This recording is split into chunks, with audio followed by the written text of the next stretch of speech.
Olá, estudante da primeira série. Eu sou a professora Eliane e nessa aula nós vamos falar sobre progressão aritmética, PA, e a sua lei de formação ou termo geral de uma PA. Então, acompanhe aqui comigo. Quais são os objetivos da nossa aula? Resolver exercícios fazendo uso da fórmula do termo geral de uma PA. Como podemos calcular os termos de uma sequência cujo esses termos estão em PA? E aí? Se conhecemos, pessoal, o primeiro termo e a razão, podemos usar a fórmula, concordam? Essa fórmula aqui, pessoal, a fórmula do termo geral de uma PA, onde nós temos que a N é o termo geral, A1 é o primeiro termo, N é o número de termos dessa PA até a N e R é a razão. Vale lembrar ainda, pessoal, essa notação. A9 é igual a 4 mais 5R. Por quê? Porque ao avançarmos do 4 para o A9, que nós queremos descobrir, avançamos 5 unidades, então 5 vezes a razão. O mesmo acontece nessa situação, por exemplo. A3 é igual a 15 menos 2R. Por quê? Do A15 para o cálculo do A3, nós retrocedemos 12 unidades, então menos 12R. E assim por diante para qualquer termo que a gente precise. Praticando 1. O cometa Halley orbita em torno do Sol. Ele pode ser visto da Terra a olho nu quando se está na parte da sua órbita que fica mais próxima do Sol. Isso ocorre, em média, de 76 em 76 anos. Sabendo que após o descobrimento do Brasil, a terceira vez que ele foi visto da Terra a olho nu foi em 1683 e a sétima vez foi em 1986. Responda. Letra A. Quando foi a quinta vez após o descobrimento do Brasil que ele foi visível da Terra a olho nu? Letra B. Quais foram ou serão todos os anos em que o cometa foi ou será visto a olho nu da Terra, desde 1500 até o ano de 2200, ok? Então, só vou voltar aqui um pouquinho, pessoal. Ó, pensem o seguinte, conhecemos o A3 e conhecemos também o A7, certo? Aí usa as fórmulas que a professora acabou de falar e vocês vão encontrar o A5 e depois também a razão, que a gente já conhece, né, pessoal? De 70 em 76 anos. Então, pense na situação e vocês vão conseguir resolver rapidamente as duas questões, ok? Façam no caderno, já a gente volta.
aí, pessoal, resolveram? Vamos acompanhar aqui a correção comigo. Então, nós queremos saber quando foi a quinta vez após o descobrimento do Brasil que o cometa foi visível da Terra a olho nu. Então, conhecemos, pessoal, A3, 1683, A7, 1986 e conhecemos a razão, que é 76. Para descobrir A5, eu posso escrever A5 em função de um termo que eu tenho. Nesse caso, a professora usou o A3. Então, eu posso dizer que o meu A5 é igual a 3 mais, do 3 para o 5, mais 2R, mais duas vezes a razão. Substituindo, no lugar do A3, 1683, mais duas vezes o 76. 2 vezes 76, 152. A soma dos dois, 1835. Ou seja, o quinto ano após o descobrimento do Brasil, que ele foi visto da Terra a olho nu, foi 1835. Quais foram ou serão todos os anos em que o cometa foi ou será visto a olho nu da Terra? Desde 1500 até 2200. Então, conhecemos o A3, conhecemos a razão. Preciso descobrir quem é o A1 para eu conseguir escrever toda a sequência. Então, vamos lá. O meu A3 eu vou escrever em função do A1. Então, A3 é igual a 1 que eu estou procurando. Do A1 para o 3, nós andamos 2 unidades. Então, A3 é igual a 1 mais 2 vezes o R. O A3 é conhecido, 1683, igual o A1 mais 2 vezes a minha razão, que é 76. Multiplicação, 2 vezes 76, 152. Como eu quero descobrir o A1, vamos deixá-lo sozinho, vamos isolar. Esse número que está somando, passa subtraindo do outro lado. 1683 menos 152, 1531, que é o nosso A1. Conhecendo A1, que está aqui, basta ir adicionando a razão 76 para obter os demais anos, ok? Então, fiz isso, pessoal, aqui está o primeiro termo, sempre somando 76, e chegamos que a última vez que ele será visto antes, né, ou até 2200, é 2139, o ano de 2139, ok? A próxima vez já vai ter passado de 2200. Mais um exercício. Quantos múltiplos de 7 existem entre 20 e 510? Múltiplos de 7, pessoal. Pensa na tabuada do 7. Quem é o primeiro múltiplo de 7 que está no intervalo de 20 até 510? Comece escrevendo essa sequência, usa a fórmula e faz bonitinho ali que daqui a pouco a gente volta com a correção.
aí, pessoal, resolveram? Então vamos acompanhar a correção aqui.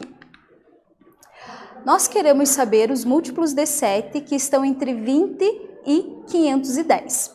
Pensando, pessoal, nesta sequência, eu já sei que o primeiro múltiplo de 7 que está nesse intervalo é o 21, depois o 28 e que o último seria o 504. Então, nós temos uma PA onde o meu A1 é 21, a minha razão é 7 e o meu AN é 504. E eu quero descobrir o N. Quantos elementos há nessa sequência? Usando a fórmula, pessoal, conhecemos o AN, que é o último número múltiplo de 7 que está no intervalo de 20 a 510. Sabemos que é o 504. Igual o meu A1, que é 21, mais N menos 1 vezes 7. Aplicando a distributiva aqui, 504 igual a 21, mais 7N menos 7. Juntando os dois números, né, após a igualdade, 21 menos 7, 14. Como eu quero descobrir o N, passamos esse 14 que está positivo, negativo para o outro lado. Então, ficamos com 504 menos 14. Aí, já temos, pessoal, o resultado, pegamos e dividimos. Então, fica a diferença desses dois divididos por 7, que resulta em N igual a 70. Ou seja, portanto, existem 70 múltiplos de 7 que estão no intervalo de 20 até 510.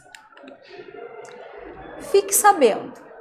Considere a seguinte PA, 5, 10, 15, 20, 25. Acompanhe aqui, pessoal. Se eu somar esses dois termos, 5 mais 15, fazer a média aritmética dos dois, ou seja, dividir por 2, eu encontro o termo do meio, né? Idem aqui, ó, somando esses dois, fazendo a média aritmética deles, que é dividindo por 2, 10 mais 20 dá 30, que divido por 2 dá 15, ok? Idem para os últimos e isso vale para qualquer número, tá? Desde que obedeça esse padrão. De modo geral, em uma PA dada por A1, A2, A3, A na N, temos que a N é igual a N menos 1, o termo anterior, e o termo AN mais 1, que é o seguinte, dividido por 2. Então, nós conseguimos encontrar o termo do meio, que está no meio aqui, fazendo esse cálculo, que nada mais seria que a média aritmética. Praticando 3. Qual é o volume de um paralelepípedo cujas dimensões em centímetros formam uma PA? 3x menos 1, 4x e x mais 5, ok? Então, lembre-se, A1, A2, A3. Para eu descobrir o valor de x, vou usar a ideia que a professora acabou de explicar. Somando com esse e dividindo por 2, resulta no termo central, ok? Façam isso no caderno, já já a gente volta com a correção.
E aí, pessoal? Conseguiram resolver? Vamos acompanhar aqui comigo? Nesse caso, pessoal, a gente quer descobrir o volume do paralelepípedo, conhecendo as suas dimensões. Ok? Professora, mas está tudo x, exato? Vamos descobrir o valor de x. Para isso, vamos usar essa ideia aqui do termo central. Primeiro, a soma do primeiro termo com o terceiro, né? Me resulta no termo central. Então, é isso que eu fiz aqui, ó. A n, termo central, é igual a n menos 1 mais a n mais 1 dividido por 2. Ou seja, no nosso caso, o meu A2 é igual à soma de A1 mais A3 divididos por 2. O meu A1, 3x menos 1, somando com o meu A3, que é x mais 5, divididos por 2, resulta no nosso A2, que nesse caso a gente fala que é o nosso termo central. Fazendo, pessoal, meio por extremos e arrumando os termos aqui, nós temos 4 vezes 2, 8x. 4x vezes 2, 8x. X com x, somei, 4x. Menos 1 mais 5, 4. Separando as letras dos números, 8x menos 4x é igual a 4. A diferença aqui deu 4. 4x igual a 4, x é igual a 4, que divide por 4, que o resultado é 1. Agora que conhecemos qual é o valor do x, nós conseguimos conhecer quem são as dimensões desse paralelepípedo. Então, basta substituir. 3 vezes 1, 3, menos 1, 2. 4 vezes 1, 4. E aqui, 1 mais 5, 6. Então, as dimensões são 2, 4 e 6. Aqui, mostrado em um paralelepípedo, pessoal. Então, dimensão 6, referente à altura, né? Aí, 2, largura, e aqui a espessura, 4. Sabemos calcular o volume de um paralelepípedo, né? Então, o volume é a multiplicação das 3 medidas, ou seja, comprimento vezes largura vezes a altura. Se eu multiplicar os 3, eu encontro o volume. Então, nesse caso, 2 vezes 4 vezes 6, 48, medida centímetro cúbico, porque eu estou multiplicando as dimensões, ok? Nessa aula, nós trabalhamos situações, problemas que podem ser resolvidas utilizando o termo geral de uma PA ou a sua lei de formação, ok? Espero que vocês tenham gostado e até breve!